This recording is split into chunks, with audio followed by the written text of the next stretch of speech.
शर्मा जी, नवाब सिंह नागर जी, सत्यपाल सैनी जी, विजय भाटी जी, अमित चौधरी जी और आज यहाँ पर उपस्थित समग्र गौतम बुद्ध नगर जिले के प्रबुद्धजन भाइयों और बहनों, मेरा आप सभी को प्यार भरा नमस्कार। मैं यहाँ मंच पर मेरे सामने एक सूची रखी हुई है 293 लोगों की, उसमें से 278 लोगों पर टिक किया हुआ है कि 293 लोगों को बुलाया था, उसमें से इतने लोग आए हैं। मैंने सूची देखी, सच अर्थ में जिला की टीम ने बहुत मेहनत कर कर समाज के हर वर्ग को यहां पर निमंत्रित किया। इसमें किसान भी है, व्यापारी भी है, प्रोफेशनल भी है, शिक्षक भी है, प्राध्यापक भी है, व्यवसायी भी है। सभी प्रकार के जिले के महत्वपूर्ण मतदाताओं को यहां पर निमंत्रित किया है और उनके सामने 2022 के चुनाव के लिए आज मैं आपको भारतीय जनता पार्टी के लिए बात करने के लिए आया हूं। मित्रों, मेरा सौभाग्य रहा भारतीय जनता पार्टी का कार्यकर्ता के नाते कि 2014, 2017 और 2019 तीनों चुनाव में उत्तर प्रदेश के साथ प्रत्यक्ष रूप से काम करने का मुझे मौका मिला। 2013 में श्री राजनाथ सिंह जी ने मुझे प्रभारी बनाया, लोकसभा के चुनाव थे और उत्तर प्रदेश के मतदाताओं ने मोदी जी की झोली कमल के फूलों से भर दी। 73 सीटें कमल की झोली। 2017 में पार्टी का अध्यक्ष था, हमने 300 पार का नारा दिया था। ये पत्रकार मेरे सामने बैठे थे, वो भी मेरी पीठ के पीछे हंसते थे, कुछ सामने भी हंसते थे कि उत्तर प्रदेश में 300 सीटें कहां से आएगी। मुझे कुछ लोगों ने पूछा भी, मैंने उनको कहा कि आप उत्तर प्रदेश को कागज पर देखते हो, मैं उत्तर प्रदेश को जमीन पर देखकर आया हूं। इस बार हमारी 300 सीटें आ गई और मित्रों, उत्तर प्रदेश की जनता की कृपा ही थी कि 300 मांगी थी, 325 सीटें आपने दे दी। 19 में सब इकट्ठा हो गए। तब मैंने इलाहाबाद कार्यकारिणी में कहा था कि 50% की लड़ाई लड़नी है, एक बार उत्तर प्रदेश में सब सामने आ जाए, जो हो उससे 2-2 हाथ भारतीय जनता पार्टी का कार्यकर्ता। और उसमें भी उत्तर प्रदेश की जनता ने बहुत प्यार और समर्थन हमारे नेता नरेंद्र मोदी जी को दिया और 65 से ज्यादा सीटें देकर फिर से अपने पूर्ण बहुमत की सरकार बना दी। और 2022 में मैं आज यहां आया हूं। मैं फिर से एक बार कहने आया हूं कि 5 साल में बहुत कुछ किया है। मैं कुछ तो बोलूंगा, कुछ रह जाएगा, परंतु बहुत कुछ दिया है। बदलाव आपको भी महसूस होता होगा कि उत्तर प्रदेश बदल रहा है, उत्तर प्रदेश आगे बढ़ रहा है, युवा आगे बढ़ रहा है, बदलाव आ रहा है, कानून और व्यवस्था की परिस्थिति मजबूत हो रही, इंफ्रास्ट्रक्चर आगे बढ़ रहा है, किसानों के सारे मसले धीरे धीरे शांत तरीके से समाप्त हो रहे हैं, एजुकेशन के अंदर भारी बदलाव आ रहा है, उद्योग आ रहे हैं, इंडस्ट्री लग रही है, अर्थतंत्र विकसित हो रहा है, परंतु अभी भी काफी कुछ करना बाकी है मित्रों। ये सपा बसपा बसपा सपा सपा बसपा 20 साल जो चला है ना आप लोगों ने, इसको उत्तर प्रदेश को एक बहुत बड़े गड्ढे में डालकर रख दिया है। जातिवाद, परिवारवाद, तुष्टीकरण और भ्रष्टाचार, ये 4 नासुरों ने उत्तर प्रदेश का खून पीने का काम किया है। जातिवाद के आधार पर सरकारें चली। एक पार्टी आती थी तो एक जाति का काम करती थी, दूसरी पार्टी आती थी दूसरी पार्टी का जाति का काम करती थी। परिवार के अलावे किसी की बात ही नहीं, किसी को कोई मौका ही नहीं। थोड़ा इधर उधर करा तो आप पार्टी के बाहर हो गए। जो लोग अपनी पार्टी को लोकतांत्रिक तरीके से नहीं चला सकते, वो उत्तर प्रदेश को क्या लोकतांत्रिक तरीके से चलाएंगे मित्रों? वो चला नहीं सकते। तुष्टीकरण चरम सीमा पर था। कुछ लोगों के लिए कुछ भी गुनाह कर दो, कोई गुनाह नहीं था, और एक नागरिक बेचारा रॉन्ग साइड में भी चला गया तो चालान कट जाता था। बरोबरी कहीं नहीं थी। तुष्टीकरण भी बंद हुआ है, और मैं दावे के साथ कह सकता हूं 5 साल में भारतीय जनता पार्टी की सरकार चली। भाई अखिलेश भी हम पर भ्रष्टाचार का आरोप नहीं कर सकते हैं मित्रों। हमने पारदर्शी सरकार चलाई। 7.5 साल मोदी जी की सरकार चली। राहुल बाबा कितने भी रिस्पॉन्सिबल स्टेटमेंट करते हो, मगर भ्रष्टाचार का आरोप नहीं कर सकते, क्योंकि वो भी जानते हैं कि पारदर्शी तरीके से सरकार। ये परिवर्तन जो आया है उत्तर प्रदेश में, वो परिवर्तन को आगे ले जाने के लिए चुनाव है। आज आप सारों को बुलाया यहां पर। आपका काम आपका वोट देना नहीं है। आपका काम आपके परिवार का वोट भाजपा को डलवाना नहीं है। आपका काम समाज का मार्गदर्शन कर पूरे समाज को साथ में लेकर प्रचंड बहुमत के साथ भारतीय जनता पार्टी को जिताना। इसलिए की वोटर के नाते आज आपको यहां बुलाया गया है। चाहे आप किसान हो, चाहे उद्योजक हो, चाहे प्रोफेशनल डॉक्टर हो, वकील हो, चाहे किसी जाति के प्रधान हो, चाहे गांव के प्रधान हो, आप सभी का दायित्व है कि लोकतंत्र के महोत्सव के अंदर उत्तर प्रदेश की जनता किस ओर जाए वो तय करना है। ये चुनाव कोई विधायक, कोई मंत्री, कोई मुख्यमंत्री तय करने का नहीं है। ये चुनाव अगले 20 साल तक उत्तर प्रदेश किस दिशा में जाएगा, इसका भाग्य तय करने का चुनाव है। पीछे मुड़कर 20 साल हमने देखे, बुआ भतीजा की सरकारें चलती थी। हम सबको मालूम है माफिया राज चलता था, और माफिया राज इस प्रकार से चलता था कि कोई यहां इन्वेस्टमेंट करने की हिम्मत भी नहीं करता था। फिरौती का खुला दौर चल रहा था मित्रों, और किसी वर्ग विशेष से अगर माफिया है तो फिर कहना ही क्या। उसके खिलाफ तो कभी कार्यवाही ही नहीं होती। आज देखिए, आजम खान जी जेल में है, अतीक अहमद भी जेल में है, मुख्तार अंसारी भी जेल में है, और मुकदमे इतने लगे हैं कि पूरी की पूरी नोटबुक भी लिखते लिखते समाप्त हो गई। कभी इन लोगों पर कार्यवाही नहीं होती थी। खुलेआम शोषण करते थे, जमीनें कब्जाते थे, फिरौती उगाते थे, उनकी गैंगें चला करती थी। आज भारतीय जनता पार्टी के शासन में मुख्यमंत्री योगी आदित्यनाथ ने उत्तर प्रदेश के लॉ एंड ऑर्डर को परफेक्ट कर रख दिया है। किसी की मजाल नहीं है कि कुछ करे। मित्रों, मैं अभी आ रहा था, एक व्यक्ति ने कहा कि साहब आप जीती जाओगे। मैंने बोला मुझे भी लगता है भला, मगर तुम क्यों कह रहे? तो थोड़ा एकदम हमारे साथ मनमेल वाला व्यक्ति नहीं था। तो क्या सपा के पास लाल लाइट और लीली लाइट दोनों है। वो लाल और लीली लाइट देखकर लोग भाजपा को वोट दे दिए। भाई जरा एक्सप्लेन करो, मैं तो समझ नहीं पा रहा। कि देखिए, अखिलेश जी के हाथ में एक लाल लाइट है जो विकास के लिए है। वो आएंगे तो विकास फिर से एक बार रुक जाएगा, स्टॉप हो जाएगा, फुल स्टॉप हो जाएगा। मनोरा लीली लाइट कि लीली लाइट माफिया और गुंडे के लिए है, वो आएंगे तो माफिया और गुंडे फिर से बेरोक टोक चलेंगे। तो जब लाल और लीली लाइट है तब तक आपको चिंता की जरूरत नहीं है। मेरे को आपका सोचना गलत है। हम समाजवादी पार्टी ने क्या बुरा किया इसके आधार पर वोट मांगने नहीं आए हैं। भारतीय जनता पार्टी ने क्या किया और क्या करेगी इसके आधार पर हम वोट मांगेंगे।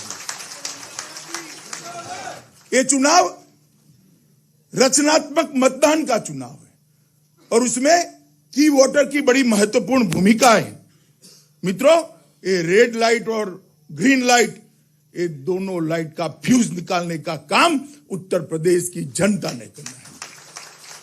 और मैं आपको कहता हूं कि पिछड़ों की बातें करते थे, इनके समर्थन से दिल्ली में सरकारें चली। पिछड़ा वर्ग आयोग को कभी भी मान्यता नहीं मिली थी। संवैधानिक मान्यता देने का काम नरेंद्र मोदी जी ने किया। कल ही पद्म पुरस्कार घोषित हुए। यूपी के पूर्व मुख्यमंत्री हमारे नेता कल्याण सिंह जी को पद्म पुरस्कार से सम्मानित करने का काम नरेंद्र मोदी जी ने। कल्याण सिंह जी ने उत्तर प्रदेश में पहली बार माफिया मुक्त सुशासन की शुरुआत करी थी और पहली बार मैंने किसी व्यक्ति को हंसते हंसते त्याग पत्र देते हुए उस जमाने में टीवी पर देखा था कि अगर राम मंदिर बनता है तो 100 बार सीएम की कुर्सी उस पर कुर्बान। आज वो व्यक्ति को हमने सम्मान दिया है, मोदी जी ने उनको सम्मान दिया है। कांग्रेस के जमाने से मेडिकल और इंजीनियरिंग के दाखलों के अंदर ओबीसी को रिजर्वेशन नहीं था। सीधी परीक्षाएं, आप बैठ जाइए बहन जी, नीचे बैठ जाइए आप। जो सीधी परीक्षाएं होती थी इसके अंदर ओबीसी को आरक्षण नहीं था।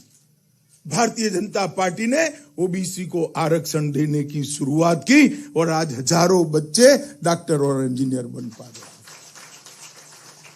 और आपने सालों तक, सपा बसपा ने सालों तक कांग्रेस का समर्थन किया। मुझे मालूम नहीं है क्या मजबूरी है उनकी।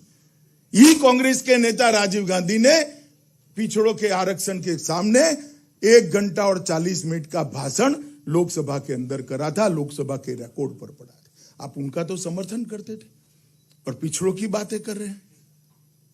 मित्रों, इन लोगों के दिखाने के और चबाने के दांत अलग अलग है। ये लोग कभी भी विकास नहीं कर सकते हैं। मित्रों, मैं आपको बताने आया हूं कि योगी जी की सरकार ने लगभग 2000 करोड़ की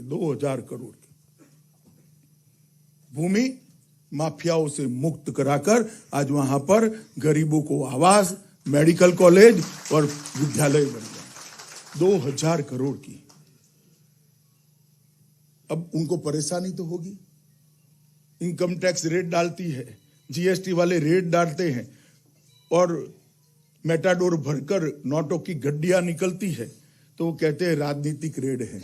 भाई राजनीतिक भी हो सकती है मगर हमें तो कोई परेशानी हुई। आपका पेट क्यों उबल रहा है भाई अखिलेश, बताओ तो जरा क्या कनेक्शन है।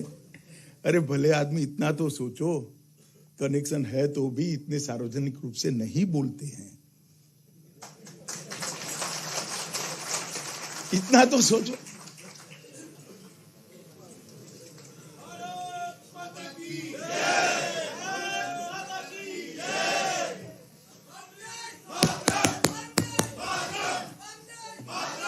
मित्रों, उन्होंने कहा कि ये रेड इसलिए डाली जा रही है कि चुनाव को प्रभावित करना चाहते थे। तो क्या वो पैसों से आप चुनाव लड़ना चाहते थे? जरा उत्तर प्रदेश की जनता को बताओ, किसी व्यक्ति के अंदर गैर कानूनी पैसा पकड़ा जाएगा, इससे चुनाव कैसे प्रभावित होगा? क्योंकि आप उसी पैसों से चुनाव लड़ना और लड़वाना चाहते थे, इसलिए ये नहीं चलेगा मित्रों, किसी का नहीं चलेगा। ये नरेंद्र मोदी की सरकार है। टैक्स को चोरी करने वालों को पर हम कठोर कार्यवाही करेंगे। पश्चिमी उत्तर प्रदेश में मैं आया हूं। 2012 से 2017 तक दंगों का दंश आपने झेला है। हजारों लोगों को मुकदमे कर कर जेल के अंदर डालने का काम किया। जो विक्टिम थे वो आरोपी बन गए, जो आरोपी थे वो विक्टिम बन गए। हुआ या नहीं हुआ? जरा बताओ भाई, जोर से बोलो, हुआ या नहीं हुआ है? हुआ या नहीं हुआ है? अखिलेश जी, आपको इसका जवाब पश्चिमी उत्तर प्रदेश की जनता को देना पड़ेगा। आप भाग नहीं सकते हो।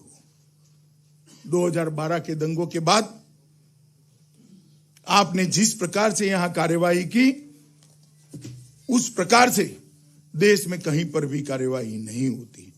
मित्रों, मैं आज आपको कहने आया हूं कि भारतीय जनता पार्टी की सरकार ने ढेर सारे वादे किए थे। हमें अभी एक इंटरव्यू में मैंने देखा, सपा के नेता वो पुस्तक हमें दिखाते थे, इसका क्या हुआ। अरे पुस्तक पर तो मोदी जी की फोटो है, वो क्या दिखा रहे हो, इससे आपको वोट नहीं मिलेगा। और ये बोलने से पहले अंदर गिनती कर दो। मैं कहीं पर भी हमारा युवा मोर्चा का कार्यकर्ता भेज देता हूं, अखिलेश बाबू चर्चा करने आ जाओ, 95% वादे पूरे कर कर हम जनता के हिसाब दरबार में। हमने कहा था हम गरीबों के कल्याण के लिए काम करेंगे, हम गरीबों के कल्याण के लिए काम करे हैं। मित्रों, हमने कहा था कि हम उत्तर प्रदेश को इंफ्रास्ट्रक्चर सुधारेंगे, हमने इंफ्रास्ट्रक्चर सुधारने के लिए काम किया है। मैं आज आपको बताने आया हूं, नोएडा में जो लोग रहते हैं, आसपास के ग्रामीण क्षेत्र में भी रहते हैं, उनको गैस के सिलेंडर की तकलीफ मालूम नहीं है, मुझे मालूम है। परंतु उत्तर प्रदेश में 1,67,00,000 परिवार ऐसे थे जिनके घर में आजादी के 70 साल के बाद भी गैस की बोतल नहीं थी। वो महिला कंडे और टहनियां जलाकर खाना पकाती थी, आंख भी चली जाती थी, फेफड़े में फाइब्रोसिस भी करती थी। 1,67,00,000 महिलाओं को ये 5 साल के अंदर फ्री ऑफ कॉस्ट गैस देने का काम नरेंद्र मोदी। अखिलेश जी, इसका जवाब कल दीजिएगा आप जरा सार्वजनिक रूप से। 2,61,00,000 लोग ऐसे हैं जिनके घर में शौचालय बनाने का काम नरेंद्र मोदी जी की सरकार ने किया है। 2,61,00,000 2,61,00,000 परिवारों की महिलाएं किस प्रकार से जीती होगी। हर रोज शर्मसार होना पड़ता था। आप कल्पना कर सकते हैं, छोटी सी बच्ची जब घर में शौचालय नहीं होता, इसके दिन की शुरुआत कितनी शर्म के साथ होती होगी। वो हमें यहां नोएडा में रहकर मालूम नहीं पड़ता है मित्रों, परंतु वो गरीब के घर में शौचालय भेजकर 10 करोड़ की आबादी को शर्म से मुक्त कराने का काम नरेंद्र मोदी जी ने। हमने कहा था हम गरीबों का काम करेंगे। मैं गिनाने आया हूं, अखिलेश बाबू और बहन जी नोट पेन लेकर लिख लो और जवाब दो इसका। आप पूछते हो क्या किया है, मैं बताता हूं क्या किया है। मित्रों, प्रधानमंत्री मातृ वंदना योजना में 40 लाख महिलाओं को फायदा हुआ। इस उत्तर प्रदेश के अंदर 1,41,00,000 परिवार ऐसे थे जिनके परिवार के अंदर 70 साल की आजादी के बाद बिजली का कनेक्शन नहीं था। गांव छोड़ो, मैं परिवार की बात करता हूं। परिवार के अंदर बिजली का कनेक्शन नहीं था। 1,41,00,000 परिवारों को घर में फ्री ऑफ कॉस्ट बिजली का कनेक्शन भेजने का काम प्रधानमंत्री नरेंद्र मोदी जी ने किया है। मित्रों, 1,41,00,000 2,60,81,000 परिवारों में एलईडी के बल्ब भेजे। प्रधानमंत्री स्वनिधि योजना में 8,80,000 रेडी पटरी वालों को लोन देकर उनको आगे बढ़ाया। उत्तर प्रदेश कोरोना में सबसे ज्यादा टीका लगाने वाला राज्य है। मैं उत्तर प्रदेश के मुख्यमंत्री योगी आदित्यनाथ को हृदय से बधाई देना चाहता हूं। मोदी जी ने 130 करोड़ लोगों को फ्री ऑफ कॉस्ट टीका लगाने का काम किया है। और कुछ लोग थे, मैं नाम देना नहीं चाहता हूं, जरा अपनी आत्मा में झांक कर देखे, जो कहते थे ये भाजपा वालों का टीका है, जल्दी मान्यता दे दी है, कुछ होगा क्या होगा, हम तो नहीं लेंगे। नहीं भी लिया, बाद में डर कर ले भी लिया। मैं उन नेताओं को पूछना चाहता हूं, आपने जनता को गुमराह करने का काम किया है, माफी मांगिए जनता से। अगर टीकाकरण न हुआ होता, वैक्सीनेशन न हुआ होता, तो तीसरी लहर में क्या होता, इसकी कल्पना कर सकते हैं आप। मगर मोदी जी के इरादे फौलादी है। कुछ लोग इधर उधर विरोध करें, इससे हम झुकने वाले नहीं है, डरने वाले नहीं है। फौलादी इरादे लेकर चलते हैं और आज 130 करोड़ लोगों का टीकाकरण समाप्त होने के कगार पर आ गया है। उत्तर प्रदेश के अंदर हम सब जानते हैं 15 करोड़ से ज्यादा लोग गरीबी रेखा के नीचे जीते हैं। जब कोरोना आया, लॉकडाउन हुआ ऑटो बंद हो गए, रेहड़ी पटरियां बंद हो गई, कारखाने बंद हो गए, लघु उद्योग बंद हो गए। लोग क्या खाएंगे? बचत तो होती नहीं है। जो लोग रोज कमाकर रोज खाने वाले थे, उनका क्या होता? 2 साल से देश के प्रधानमंत्री नरेंद्र मोदी जी उत्तर प्रदेश में 15 करोड़ लोगों को प्रति माह 5 किलो अनाज मुफ्त देने का काम कर रहे हैं। 15 करोड़ लोगों को, देश के 80 करोड़ लोगों को हर माह 5 किलो अनाज देने का काम ये भारतीय जनता पार्टी की सरकार। 42 लाख लोग ऐसे थे जिनके पास रहने का मकान नहीं था। मित्रों, 42 लाख लोग ऐसे जिनके पास रहने का मकान नहीं था। ये 42 लाख लोगों को प्रधानमंत्री आवास योजना के तहत मकान अलॉट करना और 21 लाख से ज्यादा लोगों को मकान दे देने का काम नरेंद्र मोदी सरकार ने किया। और 20 साल आप रहे हो भाई, हम 5 साल रहे हैं।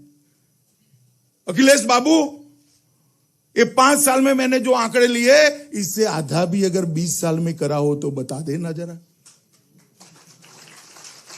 हमने गरीबों के घर बनाए। सपा का साइकिल पर चलने वाला आदमी मर्सिडीज लेकर घूमता हो गया, गरीब बेचारा वहां का वहां रह गया। हमने गरीबों के घर बनाए, गरीबों के घर में बिजली बेची, शौचालय बेचा, गैस का सिलेंडर बेचा।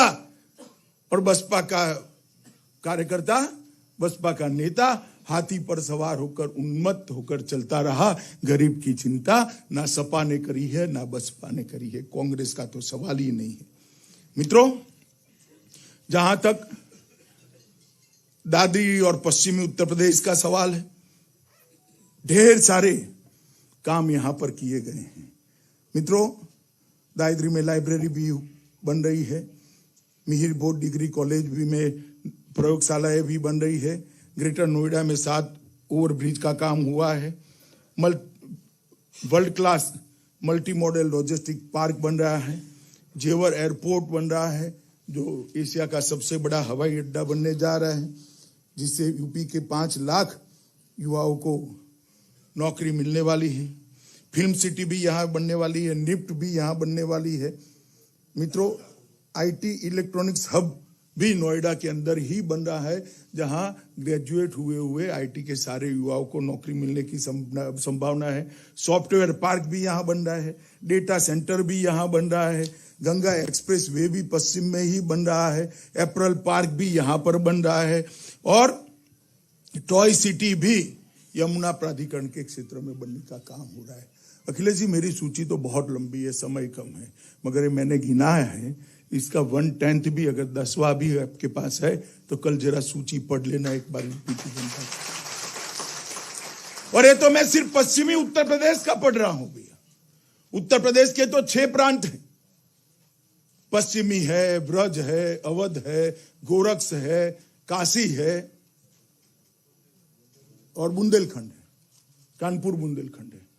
6 प्रांत है, मैं तो सिर्फ एक ही प्रांत का पढ़ रहा हूं। मगर आप इतना सारा भी अगर इसका 1/10 भी अगर आपने उत्तर प्रदेश के लिए किया है तो आप जरूर बताना। मित्रों, मोदी जी के नेतृत्व में आपने 2 बार सरकारें बनाई, झोली भर भर कर वो मोदी जी को वोट दिए। मैं आपको गर्व के साथ कहना चाहता हूं, आपने हमसे जो अपेक्षाएं रखी थी, मोदी जी ने विनम्रता के साथ सारी अपेक्षाओं को पूरा करने का काम किया है। ये पूरे सदन में हर जिले के लोग हैं। आज मुझे बताइए भैया कि ये पूरे सदन में कोई ऐसा मानता था कि कभी धारा 370 जाएगी? जरा जोर से बोले। मानता था? पक्का? मोदी जी से आपने मांग करी थी क्या? आंदोलन किया था क्या? धरने करे थे क्या? पथराव करा था क्या? कुछ नहीं करा था ना। दूसरी बार 2/3 बहुमत दिया। 5 अगस्त 2019 को धारा 370 और 35A को उखाड़ कर फेंक देने का काम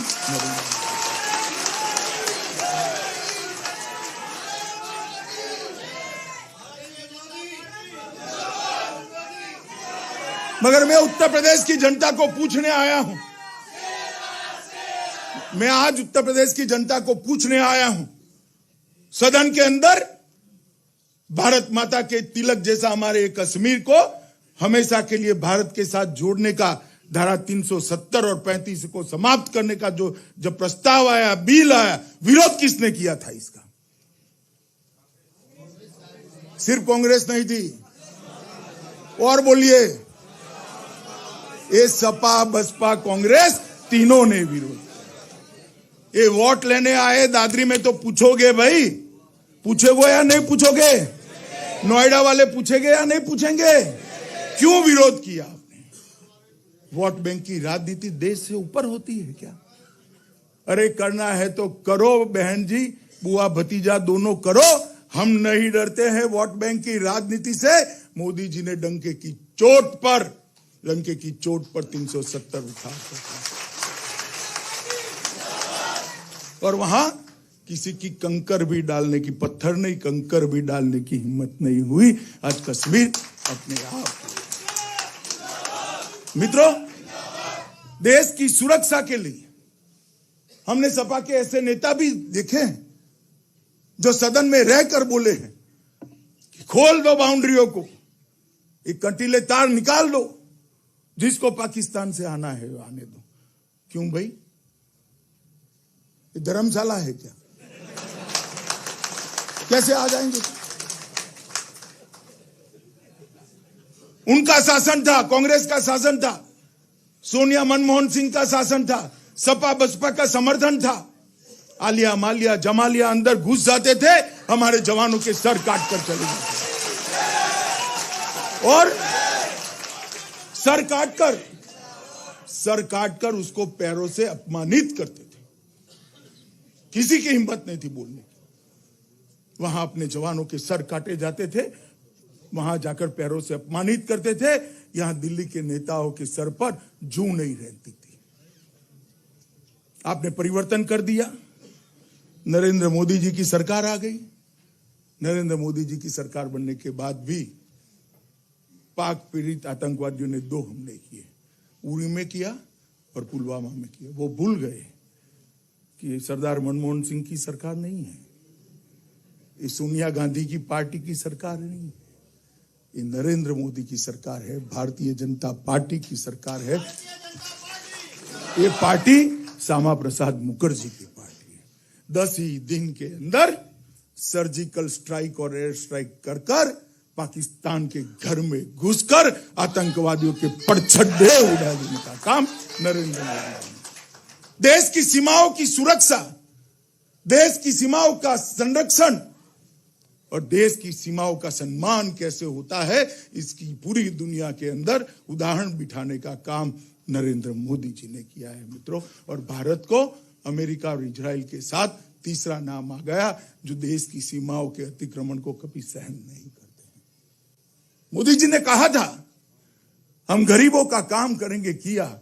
मोदी जी ने कहा था कि हम देश को सुरक्षित बनाएंगे, सुरक्षित बनाया। मोदी जी ने कहा था कि सालों के लंबित मसले को हम समाप्त कर देंगे, एक मसले को चून चून कर किया। अभी 2.5 साल और बाकी है। मित्रों, वादे कैसे निभाए जाते हैं वो भारतीय जनता पार्टी के हमारे प्रिय नेता नरेंद्र मोदी जी के पास से सीखने की। उन्होंने उत्तर प्रदेश की जनता को कहा था कि हम इंफ्रास्ट्रक्चर देंगे, अर्थतंत्र को सुधारेंगे। पूरे 70 साल में 2 एक्सप्रेस हाईवे बने और इसमें अखिलेश जी ने इतने फोटो खिंचा दिए, ओहो, उनको लगा कि एक्सप्रेस हाईवे भी अकेला विकास है। अखिलेश बाबू, आपने 2 बनाए थे 20 साल के अंदर, हमने 5 साल में और 5 बनाकर पूरे उत्तर प्रदेश को जोड़ने का काम किया। 40 मेडिकल कॉलेज बनाए हैं, 13 नए विश्वविद्यालय बनाए हैं। मेडिकल सीटों की संख्या को 1900 से 4200 तक ले जाने का काम भारतीय जनता पार्टी की योगी आदित्यनाथ सरकार ने किया है। 70,000 किलोमीटर गांव को जोड़ने वाले रास्ते बनाए हैं। हर गांव को कनेक्टिविटी देने का काम भारतीय जनता पार्टी की सरकार ने किया है। आप मुझे बताओ, अभी मैं शारदा यूनिवर्सिटी के कर्ता धर्ताओं के साथ बैठा था। उन्होंने कहा यहां हमने बहुत बड़ा जनरेटर सेट लाकर रखा है, बेकार हो गया। मैंने बोला क्यों?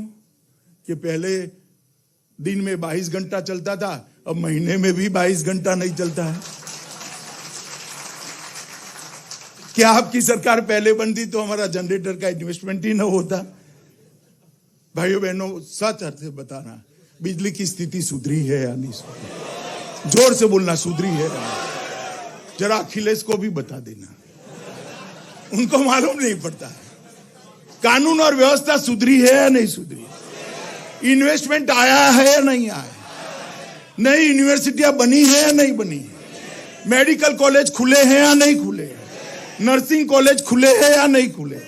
हर गरीब के घर में 6 की 6 चीजें पहुंची है या नहीं पहुंची?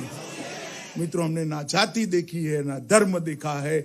मोदी जी के नारे के अनुरूप सबका साथ, सबका विश्वास, सबका प्रयास और सबका विकास, इसके अनुरूप हमने काम, रिलीजियसली काम करने का प्रयास किया है। मित्रों, अखिलेश बाबू हमेशा कहते थे, मैं कई बार सुना है कि मंदिर वहीं बनाएंगे, तिथि नहीं बताएंगे। अरे अखिलेश बाबू, भूमि पूजन भी हो गया। किसी को कल्पना थी भाई आपको? मोदी जी ने भूमि पूजन कर दिया। देखते देखते गगनचुंबी श्री राम का मंदिर वहां पर बनने वाला। काशी विश्वनाथ कॉरिडोर आज सम्मान के साथ खड़ा है। औरंगजेब ने जो कॉरिडोर को तोड़ा था, इसको मोदी जी ने पुनः निर्मित कर आज दुनिया भर के श्रद्धा आस्थावान लोगों का सम्मान और उनको संतुष्टि देने का काम किया है। उत्तर प्रदेश के अंदर जो परिवर्तन दिखाई पड़ता है, ढेर सारी चीजों में आज उत्तर प्रदेश नंबर 1 है।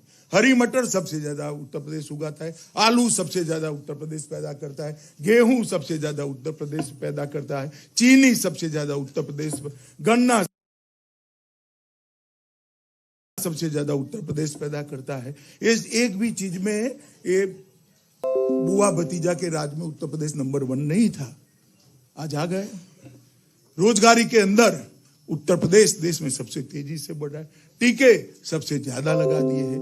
ये नंबर 1 अखिलेश को शायद दिखाई नहीं पड़ता है, उनको 2 से 0 की ही संख्याएं दिखाई देती है और हमारी आदत नंबर 1 की है, इसलिए उनको विकास ही नहीं दिखाई देता है। अब कहा तो वो अपनी आदत सुधार ले या हम अपनी आदत सुधारें, मगर इस बार आप एक बार फिर से जमीन दिखा दो तो उनको नंबर 1 दिखाई पड़ेगा। माताओं, भाइयों, बहनों, करने को तो बहुत सारी बात है। आप लोगों को आज शाम को परिवार के साथ रहना था, मैंने यहाँ बुलाया है। मेरी आपसे विनम्र प्रार्थना है, करबद्ध प्रार्थना है कि आप सब प्रमुख मतदाता हो। आपका समाज पर एक असर है, आपका समाज में एक प्रकार से फॉलोइंग है, आप समाज का दिशा दर्शन कर रहे हैं। ये आएंगे, जाति की बात करेंगे। मैं आपको विश्वास दिलाता हूं, भारतीय जनता पार्टी के प्रत्याशियों के गुलदस्ते में हर जाति आपको दिखाई पड़ेगी, कोई छूटा नहीं, हर जाति दिखाई। मगर वो आकर जहां जो जाति नहीं है उसकी बात करेंगे, वो आएंगे, क्षेत्र की बात करेंगे, विकास की बात नहीं करेंगे। ये चुनाव जाति का चुनाव नहीं है, ये चुनाव विधानसभा का चुनाव नहीं है, ये चुनाव विधायक बनाने का चुनाव नहीं है, ये चुनाव मंत्री और मुख्यमंत्री बनाने का चुनाव नहीं है। ये उत्तर प्रदेश की 22 करोड़ की जनता को देश में नंबर 1 ले जाने का चुनाव है।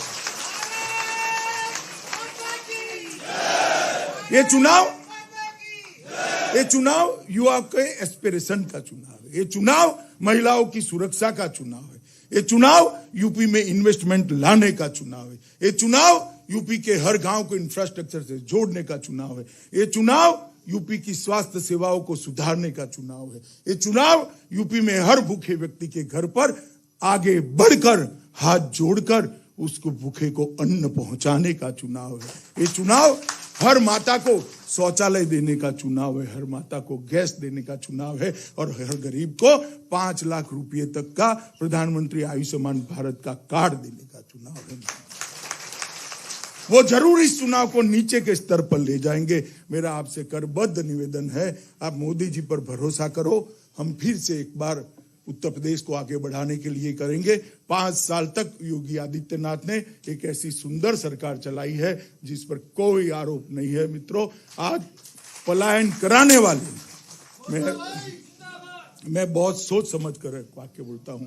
योगी जी ने 5 साल बहुत अच्छे से सरकार चलाई है। आज पलायन कराने वाले पलायन कर गए हैं इस प्रकार की सरकार।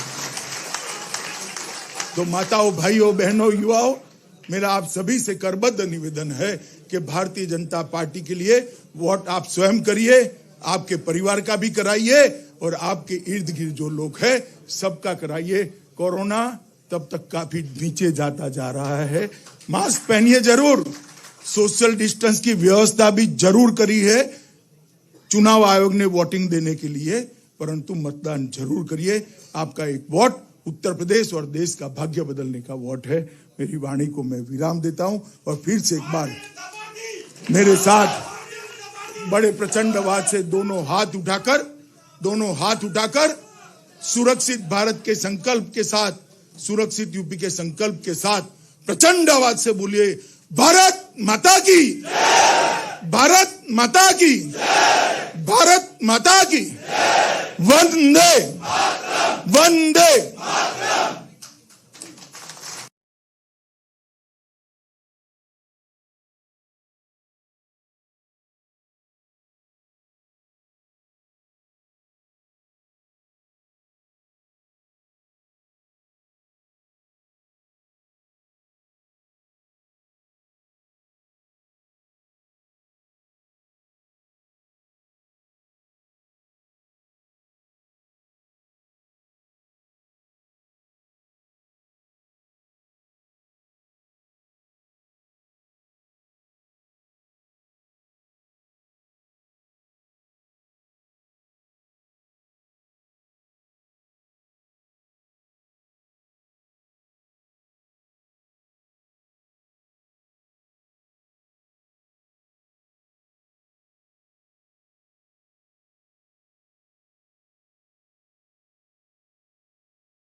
होता है, घटने में परिवर्तन हो। यही उत्तर प्रदेश था, यही पुलिस थी, मगर शासन किसके हाथ में है, इसका परिवर्तन है। आज श्रीकांत शर्मा यहां बैठा है।